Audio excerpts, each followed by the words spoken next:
Assalamualaikum teman-teman. Bagaimana kabarnya hari ini? Sehat kan? Semoga kita semua selalu dalam lindungan Allah. Dimanapun kita berada, semoga kita semua tetap semangat belajar ya. Kali ini kita akan membahas tentang tematik tema 4, subtema 2 tentang pekerjaan di sekitarku. Mari kita simak video berikut ini dengan baik ya. Nah teman-teman, apakah kalian pernah mengetahui tentang istilah illegal fishing? Kali ini kita akan bahas tentang istilah illegal fishing. Illegal fishing merupakan penangkapan ikan yang tidak boleh dilakukan. Mereka menangkap ikan menggunakan bom ikan, kasus sianida, dan pukat harimau. Illegal fishing juga mengakibatkan yang pertama, matinya ikan kecil maupun besar yang terkena bom. 2. Rusaknya terumbu karang. 3. Rusaknya ekosistem laut.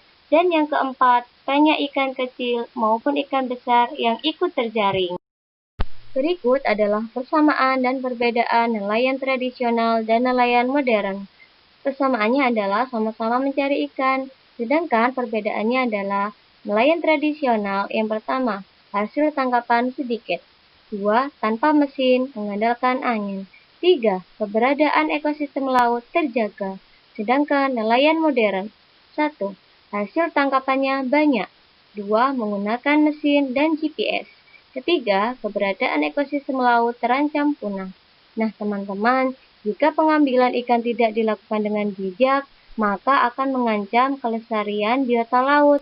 Oleh karena itu, manfaatkan sumber daya alam laut dengan bijak ya. Adakah yang tahu apa saja ya hasil dari pengolahan barang tambang?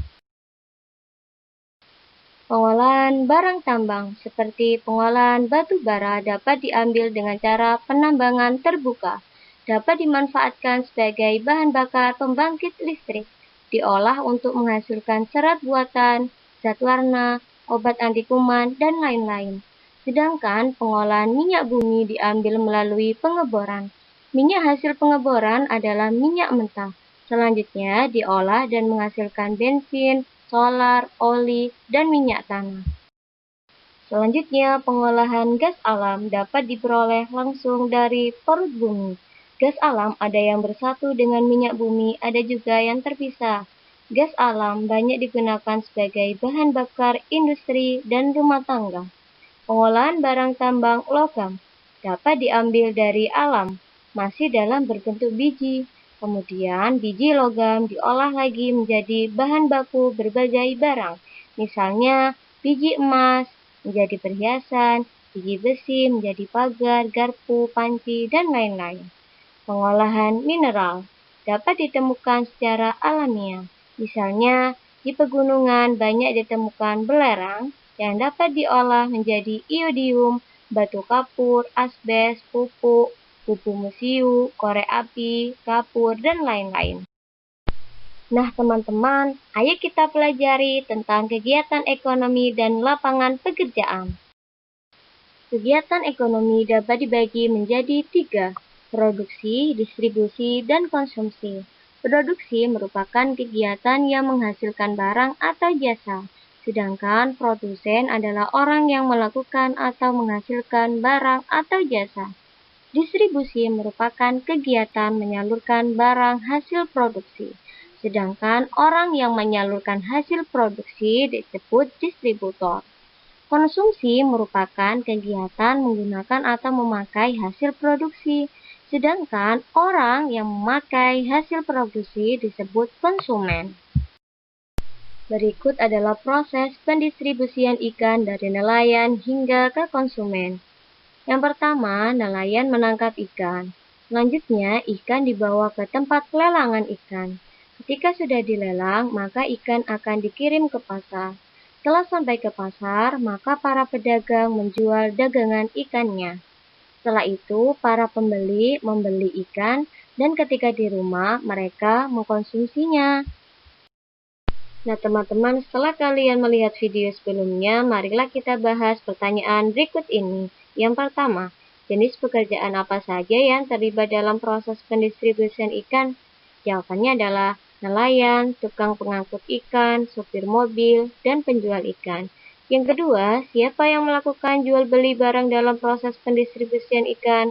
Jawabannya adalah nelayan dan pedagang ikan di pasar. Ketiga, siapa yang melakukan jual beli jasa dalam proses pendistribusian ikan? Jawabannya adalah supir mobil dan tukang pengangkut ikan. Perhatikan contoh pekerjaan yang menghasilkan barang, di antaranya adalah petani, pedagang makanan, pengrajin, penjahit baju, peternak, dan pembatik. Selanjutnya adalah contoh pekerjaan yang menghasilkan jasa, di antaranya adalah tukang becak, dokter, sopir angkot, guru, tukang tambal ban, dan polisi. Selanjutnya, kita pelajari bersama kalimat konotasi dan denotasi. Kalimat konotasi merupakan kalimat yang mengandung makna bukan sebenarnya. Sedangkan denotasi merupakan kalimat yang mengandung arti sebenarnya.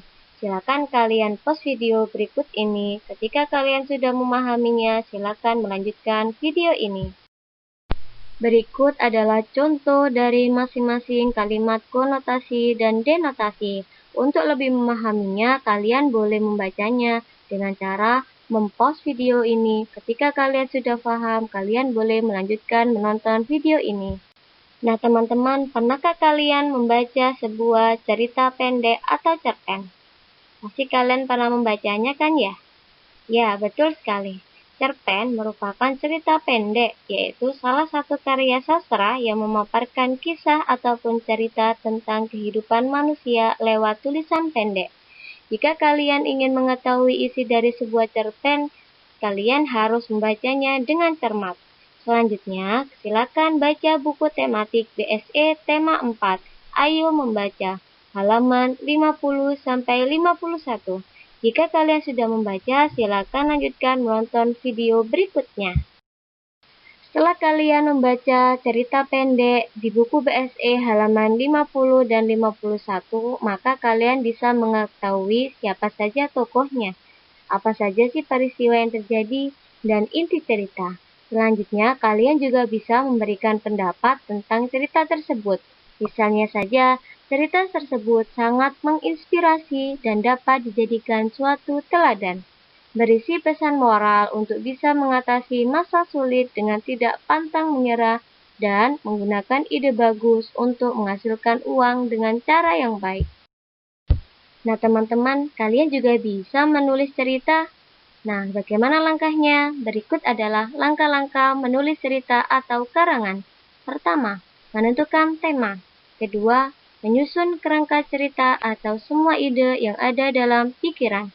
Ketiga, membuat gagasan pokok berdasarkan kerangka utama. 4. Menulis kalimat utama berdasarkan gagasan pokok.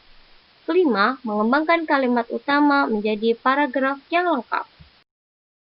Berikut adalah aturan penulisan huruf kapital.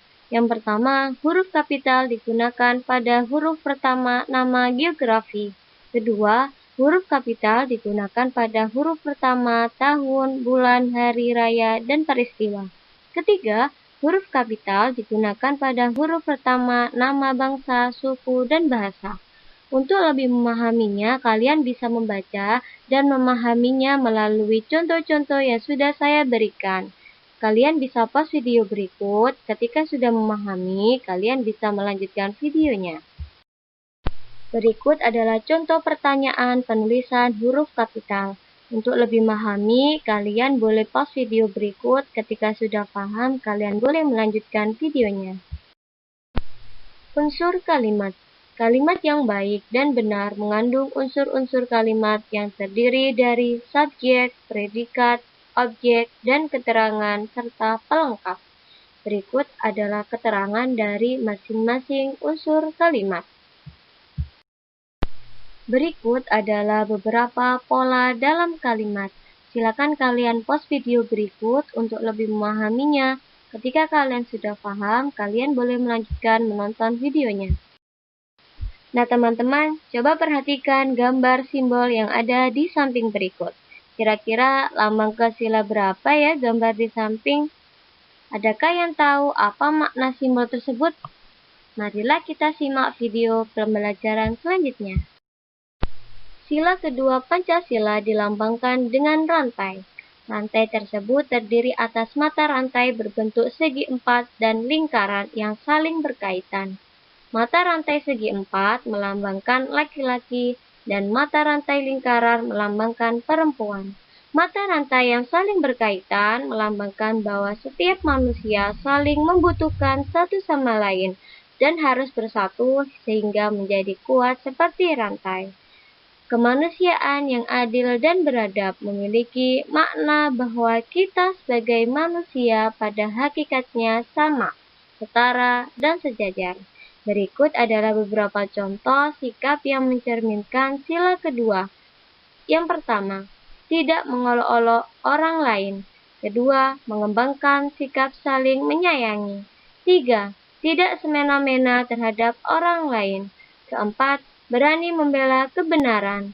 5. Tidak berperilaku kasar kepada orang lain. Gambar ilustrasi merupakan gambar yang dibuat untuk memperjelas isi buku atau suatu karangan. Gambar ilustrasi biasanya berupa manusia, hewan, tumbuhan, dan keadaan alam lainnya. Tujuan dari gambar ilustrasi adalah memperjelas sesuatu, misalnya cover muatan pelajaran atau cerita komik. Berikut adalah beberapa contoh dari gambar ilustrasi. Kalian perhatikan dengan baik ya. Nah teman-teman, kalian pahami gambar berikut ini, selanjutnya kalian apresiasi. Misalnya saja, gambar merawat tanaman di atas merupakan contoh pengamalan sila kedua Pancasila. Gambar tersebut memiliki warna yang serasi dan rapi. Terutama gambar bunga terlihat sangat bagus. Sekian dari video pembelajaran kali ini. Kurang lebihnya saya mohon maaf. Semangat belajar teman-teman. Wassalamualaikum.